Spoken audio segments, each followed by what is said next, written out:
జై యూపీఎఫ్, జై జాగృతి.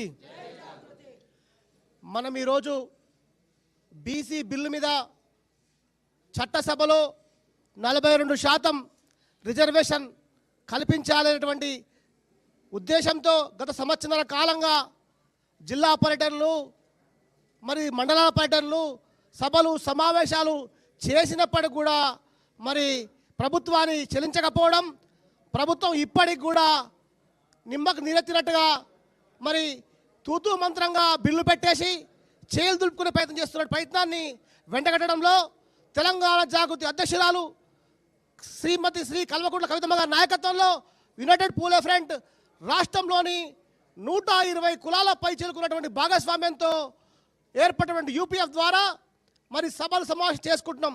ఎప్పటికప్పుడు ప్రశ్నిస్తూనే ఉన్నాం.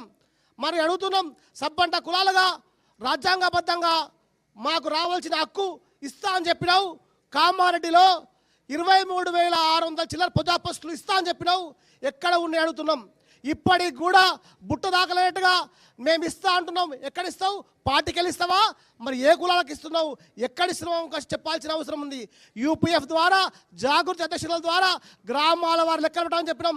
గ్రామ సర్పంచ్ కార్యాలయాల్లో ఏ కులాల వారి జాబితా చేస్తే ఈ కులం జాబితా ఇంత ఉన్నది, ఈ లెక్క ఉందని చెప్పమని చెప్పినాం. నీ లెక్కలు నిజమే అయితే ఎందుకు చెప్పలేదు?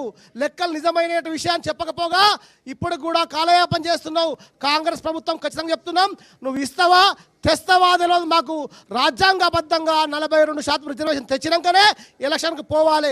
పోకపోతే ఖచ్చితంగా చెప్తున్నాం, మా సబ్బన్న కులాల నాయకత్వంలో రాబోయే రోజుల్లో రైలు రోకోని విజయవంతం చేస్తాం. తెలంగాణ రాష్ట్రంలో ఔరేక్ దక్కా బీసీ బిల్ పక్కా అనే విషయాన్ని కూడా గుర్తు చేస్తాం. తెలంగాణ రాష్ట్రంలో సాయుధ పోరాటం కలిసి తెలంగాణ ఉద్యమం కూడా బీసీల పాత్ర కీలకమైంది. బీసీలందరం కూడా మేము బజార్కి వస్తున్నాం. ఖచ్చితంగా నడుము కొట్టి మెడలు వంచి తెలంగాణ రాష్ట్రంలో రాజ్యాంగబద్ధంగా బీసీ బిల్లును సాధిస్తామనే విషయాన్ని కూడా గుర్తు చేస్తున్నాం. మండలాల వారీగా, జిల్లాల వారీగా మరి రాష్ట్రంలో హైదరాబాద్లో జంట నగరాల్లో కూడా బీసీలు సబ్బండ కులాలు పెద్ద ఎత్తున జరగబోయేటువంటి జూలై 17న గ్రామాల నుంచి కూడా రైలు రోకో పట్టాల మీదకి విచ్చేసి విజయవంతం చేస్తారు. ఖచ్చితంగా ఢిల్లీ మెడలు వంచుతాం. కేంద్ర రాష్ట్ర కాంగ్రెస్ ప్రభుత్వాన్ని కూడా మెడలు వంచి బిల్లు సాధించే వరకు ఉద్యమం విషయాన్ని కూడా గుర్తు చేస్తున్నాం. బీసీలారా మేలుకోండి. ఇప్పుడు కాకపోతే 70 సంవత్సరాలుగా మోసపోతున్నాం. ఇక మోసపోవద్దు, గోసపడాల్సిన అవసరం లేదు. మన హక్కులు మనం కొట్లాడుకుందాం, మన బిల్లు మనం సాధించుకుందాం. మన బిల్లు సాధించుకోవాలంటే ఖచ్చితంగా ఔరేక్ దక్కా బీసీ బిల్ పక్కా అనే విధానంగా రైలు పట్టాల మీద విజయవంతం చేయాల్సిన అవసరాన్ని కూడా గుర్తు చేసుకుంటూ ఈ అవకాశం ఇచ్చిన పెద్దంతా కూడా ధన్యవాదాలు ముగిస్తున్నాను. Thank you. కలిసి వచ్చేటటువంటి అన్ని ప్రజా సంఘాలని కూడా ఆహ్వానిస్తూ ఉన్నాం. అన్ని పొలిటికల్ పార్టీస్ని కూడా ఆహ్వానిస్తూ ఉన్నాం. జూలై 17న జరిగేటటువంటి రైలు రోకోని సక్సెస్ చేయడం కోసము రేపు 5వ తారీఖు నాడు ఉమ్మడి ఆదిలాబాద్ జిల్లాలో కూడా బీసీ రౌండ్ టేబుల్ సమావేశం నిర్వహించబోతా ఉన్నాం.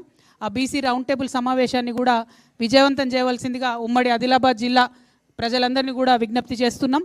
8వ తారీఖు ఢిల్లీకి పోబోతా ఉన్నాం. మనందరం కూడా జాగృతి యూపీఎఫ్ నాయకులందరం కూడా అక్కడ కూడా ఒక ప్రెస్ మీట్ పెట్టి మర్యాదగా కేంద్ర ప్రభుత్వాన్ని అడుగుతాం, మాకు ఈ హక్కు కావాలి, మీరు బిల్లు పాస్ చేయండి అని అడుగుతాం. మరి ఆ లోపలన్నా మన రాష్ట్ర ప్రభుత్వం సోయి తెచ్చుకొని అఖిలపక్షం ఢిల్లీకి పంపాలని చెప్పి కూడా మేము కోరుకుంటా ఉన్నాం. మరి బనకచెర్ల విషయంలో మీ అందరికీ తెలుసు, కాంగ్రెస్ పార్టీ మెతక వైఖరిని పాటిస్తూ ఉన్నది. ఏమాత్రం కూడా పక్క రాష్ట్రం ముఖ్యమంత్రి గారిని మరి గట్టిగా అడగలేనటువంటి ఒక అచేతన స్థితిలో మన ముఖ్యమంత్రి గారు ఉన్నారు. నిన్ననే అనిరుద్ రెడ్డి గారని కాంగ్రెస్ పార్టీ ఎమ్మెల్యే, ఆయన చాలా ఇంట్రెస్టింగ్ కమెంట్స్ చేసిండు.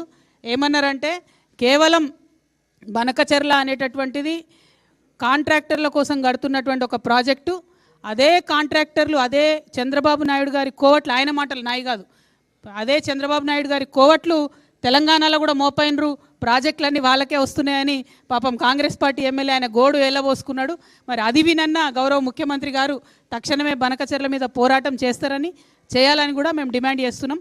మేము ఇదివరకే చెప్పినట్టు తెలంగాణ జాగృతి నుండి ఖచ్చితంగా న్యాయ పోరాటం కూడా అవసరమైతే బనకచెర్లను ఆపడానికి చేస్తామని సందర్భంగా తెలియజేస్తున్నాం.